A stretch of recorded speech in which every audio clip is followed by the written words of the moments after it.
Hola, mi nombre es Karen Esmeralda Hernández Flores del quinto A de la Universidad para el Bienestar Benito Juárez García.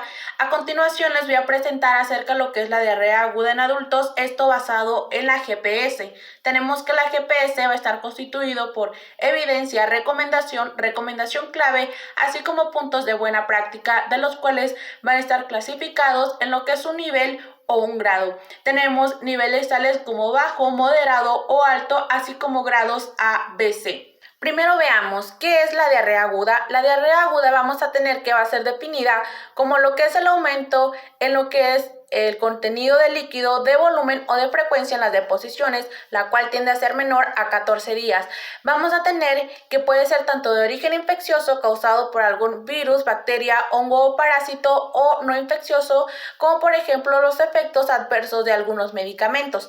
La causa infecciosa mucho más común va a ser de etiología viral, en la cual vamos a tener que esta tiende a ser autolimitada. Ahora bien, pasemos a estos puntos importantes, de los cuales tenemos como una evidencia moderada que la diarrea aguda tiende a ser hasta la tercera causa de muerte en algunos países con bajos ingresos. Vamos a tener que los patógenos bacterianos, virales y protozoarios, pues estos, como son los responsables en causar lo que es la diarrea, frecuentemente tienden a transmitir por medio de vía oral fecal, ya sea por el consumo de alimentos o de agua fecalmente contaminada.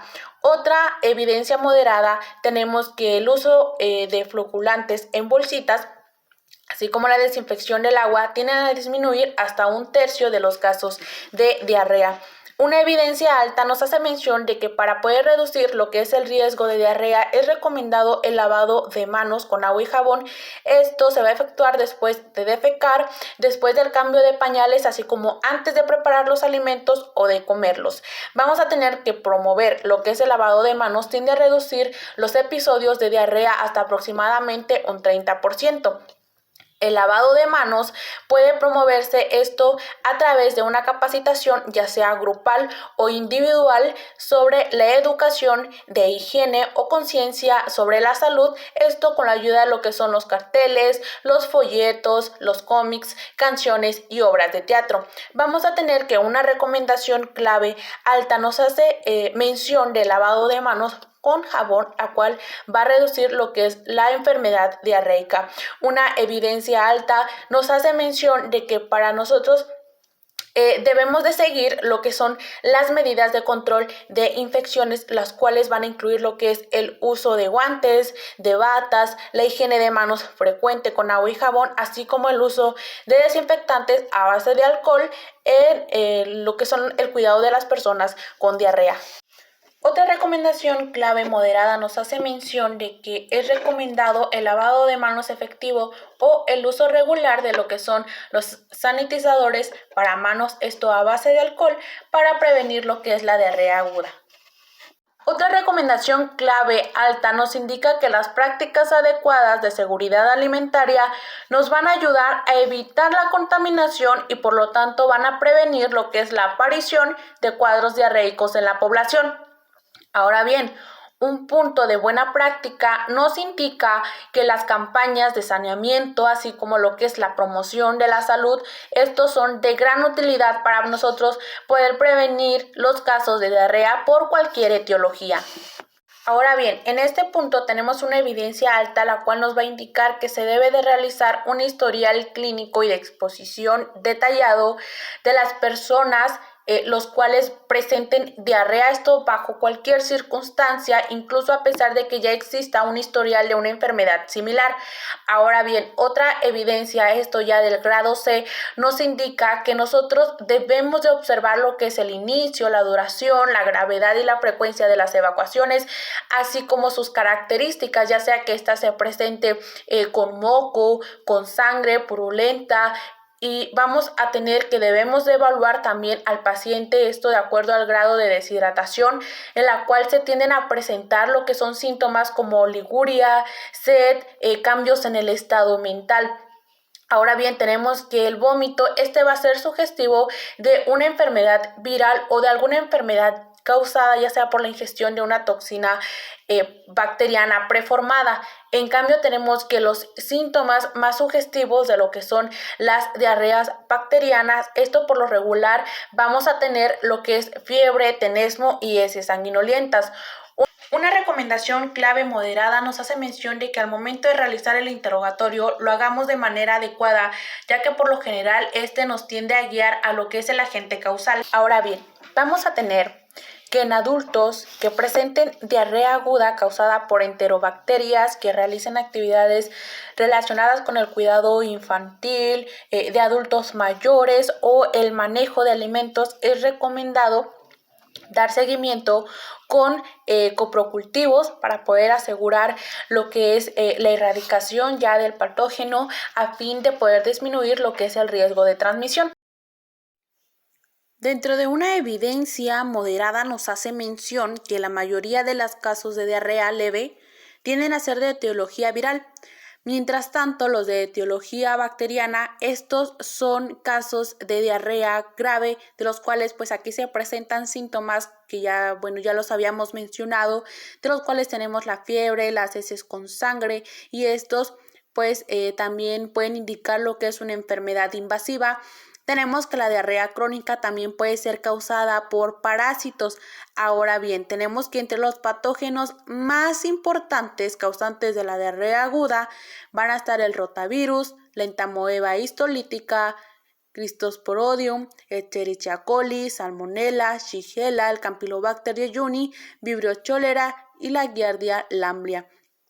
Tenemos también que una recomendación clave nos indica que se debe sospechar el diagnóstico de cólera no solo en aquellos pacientes que van a presentar un cuadro diarreico grave caracterizado por las ecuaciones en agua de arroz acompañadas de una deshidratación grave o choque, sino que también tenemos lo que es la regla de los 5. ¿Cómo es esto? Bueno, tenemos que estos van a ser en todo paciente con 5 años de edad o más que presente 5 o más evacuaciones diarreicas dentro de las 24 horas y cuyo cuadro clínico no sea mayor a los 5 días de evolución. Ahora bien, tenemos una recomendación alta, la cual esta nos indica que se debe de considerar la fiebre entérica cuando una persona febril, ya sea que presente diarrea o no, va a tener un historial de viajes a áreas en los que pues aquí se van a presentar agentes causantes que son endémicos. Tenemos que también si ha consumido alimentos que fueron preparados por personas con exposición endémica reciente o que tiene alguna exposición de laboratorio a lo que es la Salmonella entérica. Ahora bien, tenemos una evidencia alta que nos indica que el estudio del diagnóstico en heces, esto sí se puede usar, pero solo si van a estar disponibles en caso de que el paciente presente disentería, deshidratación moderada a grave o síntomas que duren más de 7 días. Esto para poder aclarar la etiología y poder dar una terapia dirigida específica para este agente patógeno. Ahora bien, tenemos que dentro de una recomendación clave alta nos indica que se debe de realizar prueba de heces para poder identificar algunas especies de Salmonella, de la Shigella, Campylobacter, Yersinia, en algunos pacientes con sintomatología específica. La Yersinia tenemos que se presentan en pacientes con diarrea enterocolítica, persistencia, esto ya sea de lo que es el dolor abdominal, esto principalmente a lo que son los niños de edad escolar, y también tenemos dolor en el cuadrante inferior derecho, pacientes con fiebre y riesgo epidemiológico. Aquí hay que nosotros analizar las muestras de heces para las especies de Vibrio cholera en pacientes con evacuaciones abundantes, características. Dentro de una de las características que tienen estas evacuaciones es que se presentan como en forma de agua de arroz o exposición a aguas saladas o insalubres, el consumo de mariscos que han sido o que están crudos o poco cocidos, o viajes a zonas endémicas de los 3 días previos a la sintomatología. Bueno, para el tratamiento del paciente con diarrea se van a recomendar 2 tipos de clasificación. Tenemos que clasificarlos estos de acuerdo a la gravedad de la deshidratación, ya sea leve, moderada o grave, o al tipo de diarrea, ya sea una diarrea aguda con sangre, disentería o diarrea persistente. ¿Cuáles van a ser esas recomendaciones clave para el tratamiento del paciente con diarrea? Bueno, vamos a tener que el paciente con diarrea aguda sin sangre en heces que presente una deshidratación moderada se debe de rehidratar por vía oral, pero no van a necesitar antibióticos. Ya lo que es la terapia con antibióticos, aquí va a ser recomendado para los pacientes que presenten disentería. En cambio, tenemos otro punto. El tratamiento para la diarrea persistente se va a basar en la posible causa, es decir, si se sospecha de parasitosis, tenemos antihelmínticos. Si se sospecha de giardiasis, tenemos el metronidazol. Hay que ser conscientes que debemos de evaluar el grado de deshidratación del paciente. ¿Cuál es la apariencia que nos va a presentar el paciente? Bueno, aquí vamos a tener que por lo general es enferma, va a presentar mucosas secas, un llenado capilar retardado, frecuencia cardíaca aumentada e hipotensión ortostática. Por lo que vamos a tener que los signos vitales van a ser muy útiles para poder identificar cómo o cuáles son esos grados graves de deshidratación. Vamos a tener que aquí también nos puede ayudar lo que es el examen rectal. ¿Cómo? Pues aquí esto nos puede ser útil para poder evaluar lo que es la presencia de sangre y las características que van a presentar las heces. Un punto de buena práctica nos dice que para poder nosotros evaluar la deshidratación, el Manual de Procedimientos Estandarizados para la Vigilancia Epidemiológica de Cólera de la Dirección General de Epidemiología 2012 nos recomienda utilizar el método DACA, el cual consiste en que aquí se va a valorar el estado general, los ojos, la mucosa, sed, pulso radial, turgencia de la piel, diagnóstico y el tratamiento de los diferentes tipos o grados de deshidratación. Aquí se van a presentar 3 planes, tenemos el plan A, el plan B y el plan C. Cada uno con su respectivo diagnóstico y tratamiento. Tenemos que una recomendación clave moderada nos indica que lo que es la solución de rehidratación oral con osmolaridad reducida son seguras y efectivas en el tratamiento de la diarrea aguda y los beneficios van a incluir tanto lo que es la reducción de la producción de heces como la duración de la diarrea. Tenemos que la OMS y la UNICEF recomiendan que los países usen y que fabriquen formulaciones con una osmolaridad total de 245 milimoles por litro. Una buena práctica tenemos que para el tratamiento de la deshidratación oral en adultos con diarrea se va a recomendar lo que es el siguiente manejo. Como podemos ver, tenemos el grado de deshidratación, ya sea una deshidratación leve a moderada, una deshidratación severa, y tenemos también la terapia de rehidratación como el reemplazo de pérdidas durante el mantenimiento.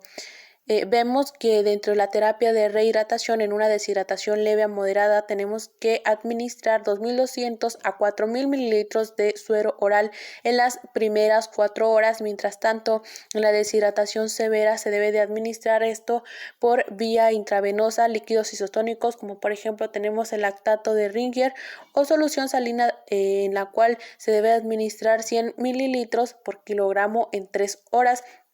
Aquí primero se va a comenzar de manera rápida y ya después va a ser mucho más lento.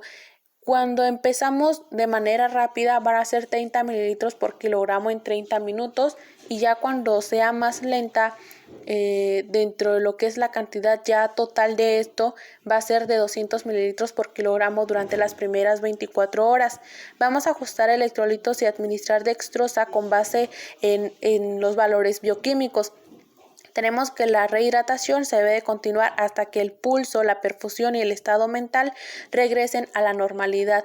Ya lo que es el reemplazo de pérdidas durante el mantenimiento, pues aquí nos indica que dentro de lo que es la deshidratación leve a moderada, el suero oral a libre demanda puede ser hasta de 2 litros por día y que debemos de reemplazar las pérdidas hasta que disminuya la diarrea o el vómito y continuar si persisten. Dentro de la deshidratación severa tenemos que el suero oral a libre demanda también de la misma manera es hasta 2 litros por día. Vamos a reemplazar las pérdidas si la diarrea o vómito continúan y si la vía oral no está disponible hay que administrar los líquidos, esto por sonda nasogástrica con una composición del 5% de dextrosa, 0.25 mililitros de solución salina y 20 miliequivalentes de potasio. Como ya lo hemos visto, la rehidratación vía intravenosa se va a recomendar en aquellos pacientes sin respuesta favorable al uso de la solución del suero oral con una deshidratación grave.